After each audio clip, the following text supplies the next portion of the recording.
What's up, guys? This is Ray and welcome to Asian Films, and today we'll be talking about Godzilla, the original Godzilla film, which was released in 1954, or we can even call it Gojira if you guys want to, but I'll just stick to calling it Godzilla because that's the name I grew up with as a kid. The original Godzilla movie was directed by Honda Ishiro, who went on to direct many classic Godzilla movies. Godzilla is a character who I grew up with as a child, same with many giant monster movies. You know, I absolutely love them. I still do. I'll go out of my way to watch them. If they're in the theaters, I'll try to enjoy them there. If there's a new movie release, I'd go out of my way just to watch it. So definitely a huge fan of the genre. And Godzilla stars Takarada Akira and Hirata Akihiko, two actors who've gone on to play more roles, different characters in many Godzilla films in the years to come. And it's nice to see them portray, these characters, especially Hirata's character. Hirata played Dr. Serizawa, who I think is an icon when it comes to scientists in giant monster movies. And just for clarification, I'm going to be talking about the original Japanese release, not the edited English language version of this film, which stars Raymond Burr and added in scenes. Raymond Burr does not exist in the original Japanese cut. And the story is as simple can get when it comes to giant monster movies. It's about this giant aquatic monster who awakens in the Pacific after all these nuclear tests have been conducted in the area. And this giant beast is named, well, you guessed it, Godzilla, after the rants of a village elder in this fishing village. And Godzilla is responsible for numerous cases of ships getting destroyed in the ocean. And not only that, but also the fact that there hasn't been good fishing as of late. Every time they go out and try to get some fish, they come out with nothing. So eventually Godzilla comes out from the sea and onto Tokyo and just starts wreaking havoc and doing what Godzilla does. So when it comes to the positives of Godzilla, well, first of all, Godzilla. I mean, the guy is iconic as iconic can get. He's probably Japan's most recognizable pop culture icon. I mean, I would say, yeah, he definitely is. I mean, his design is so iconic that it often gets copied in other forms of pop culture. And also the sound of Godzilla's roar. I mean, I think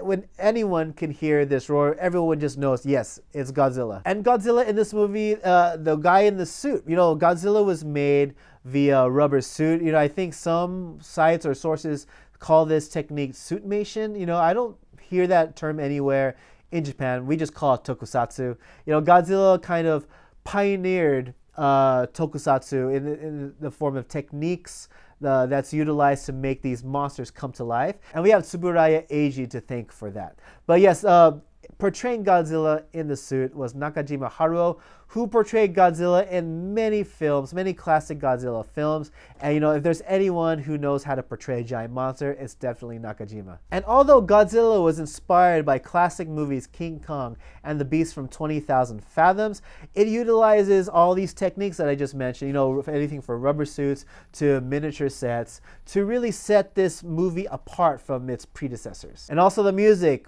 composed by Ifukube Akira. Godzilla March, which was the main theme of Godzilla, obviously. It has been played time and time again in Godzilla movies in years to come. And even Shin Godzilla had Godzilla's March in it. And it's just, I keep using the word iconic, but that's exactly what it is. And another thing is that this movie, although being a giant monster movie, is clever in the sense that it tackles a lot of political commentary. Godzilla is used as an allegory for the atom bomb. And, the story tackles with the kind of narrative of destructive weapons being put into the wrong person's hands. That's where we get the oxygen destroyer, the weapon that eventually the Japanese use against Godzilla. And also the kind of voice of reason, the voice of conflict behind all of this is Dr. Serizawa. And Dr. Serizawa, his character, I love his character. He's one of those tragic characters. He creates something that can possibly benefit mankind, but he understands the dangers of it falling into the wrong hands. And so and his ultimate decision when it came to how to carry out the plan involving his invention, the oxygen destroyer, it was tragic. I don't know if calling Dr. Serizawa a tragic character is much of a spoiler nowadays. I'm pretty sure the majority of you have seen Godzilla, but yeah, I just gotta say, yeah, Dr. Serizawa, I still love his character to this day. And, the movie is genuinely horrific. I'm pretty sure by today's standards, it's nowhere near as scary as some of our most terrifying horror movies, but you gotta, keep in mind this movie was released in 1954, just 9 years after the atomic bombs were dropped on Hiroshima and Nagasaki. So the scenery that was displayed in the wake of Godzilla's rampage, in the wake of his wrath, it's still fresh in the mind of many of the people who watched it in the cinema. And I think what makes these scenes of aftermath much more horrific in this movie is that we get to see the people, the survivors of the aftermath. I don't think we get to see much of the survivors of Godzilla's citywide rampages in a lot of the movies that come after this. But here we get glimpses of people in the way they're coping with their lost loved ones. They're coping with surviving and having no more home.